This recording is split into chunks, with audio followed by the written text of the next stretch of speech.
consider checking out the shop and maybe buying something. Helps us keep the channel going. Link for the shop is in the description. For decades, video games have been dismissed as a hobby.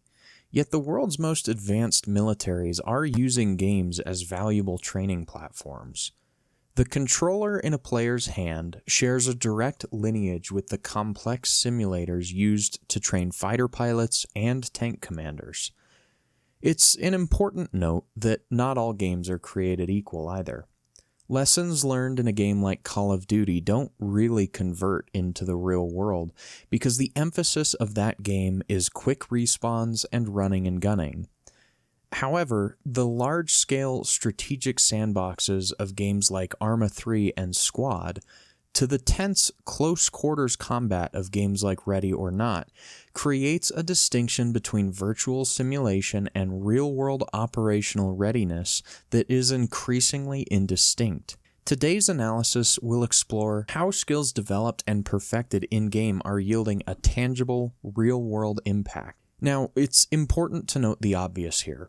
Playing a video game is not a replacement for actually getting out into the world to practice land navigation, patrolling basics, firearm safety, or anything else, but there are important lessons that can be learned from games like these.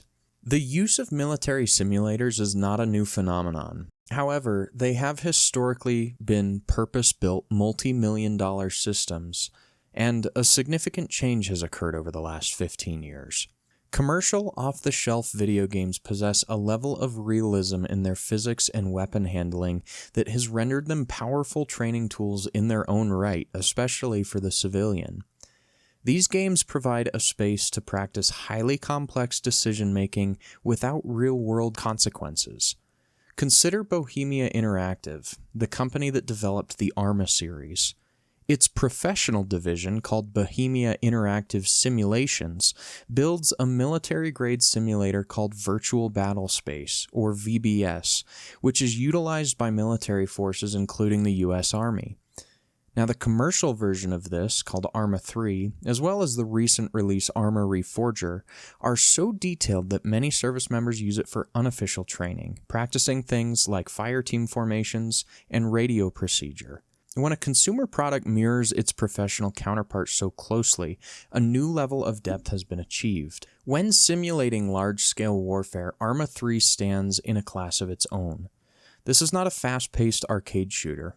It is a slow, punishing, and deeply authentic military sandbox where logistics and navigation are as critical as a steady aim. This makes it an ideal tool for practicing combined arms, which is the complex art of coordinating infantry, armor, and air support. Replicating this in a live-fire exercise is exceedingly complex and expensive. However, in Arma, command skills can be practiced and honed endlessly in a cost-effective manner. Now, alongside Arma, there's a game called Squad, which has carved out a space on this list by emphasizing communication and teamwork above all else. Squad is designed to bridge the gap between arcade shooters and hardcore military simulations, creating an environment where constant, clear vocal communications is not just encouraged but required for success. With a minimal heads-up display, players are forced to rely on verbal callouts to identify threats and coordinate movements, mirroring the information-scarce reality of a battlefield. This mandatory communication makes it an effective platform for drilling the core tenets of small unit cohesion. While Arma 3 and Squad master the sprawling battlefield, a game like Ready or Not has perfected the dangerous environment of urban combat. It is a tactical shooter that places the user in the role of a SWAT officer, with development heavily informed by consultation with real-world law enforcement professionals. The core of the game is CQB. It heavily penalizes run-and-gun tendencies, compelling the player to adopt the slow, methodical tactics of a genuine SWAT team. Players learn to stack up on a door, check corners, and properly utilize tools like flashbangs. Critically, the game rewards the arrest of suspects and discourages unnecessary force, reflecting actual rules of engagement. It functions as a virtual kill house, where deadly and precise procedures can be rehearsed with zero physical risk. This link between gaming and real-world performance is not merely theoretical. A player with hundreds of hours in Ready or Not develops an intuitive understanding of the fatal funnel, which is the exposed area in a doorway where one is most vulnerable. An Arma or Squad player understands how to relay enemy contact reports with clear, concise radio language. These are not just gaming habits, they are foundational tactical skills, and the muscle memory and situational awareness developed in-game have direct real-world applications, sharpening a civilian's ability to make critical decisions under pressure. This paradigm shift is occurring for three primary reasons: cost, safety, and generational familiarity. First, live-fire training for the military or civilians can be expensive, factoring in ammunition, fuel, and vehicle maintenance. Virtual training, however, offers a cost-effective supplement, allowing squads to accumulate hundreds of hours of practice in a virtual world.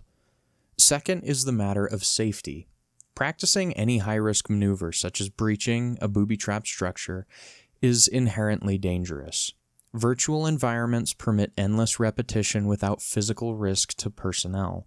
Finally, today's military are digital natives, comfortable and adept at learning in a virtual space. The U.S. Army has established its own esports team, recognizing that the skills refined in competitive gaming like fast reflexes, teamwork, and strategic thinking are directly applicable to military contexts. The objective is not to turn soldiers into gamers.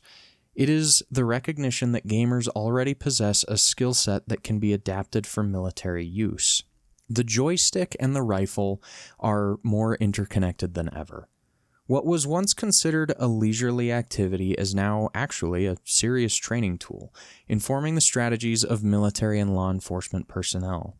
For civilians, the vast battlefields of Arma 3 and Squad to the confined hallways of Ready or Not are virtual worlds that can help forge the skills of real soldiers and officers. The lessons learned on a screen can have a measurable, life-saving impact in the physical world. So, what commercially available games do you believe offer the most realistic tactical applications? Share your perspectives in the comments below. And as always, thank you for watching, and I will see you in the next one.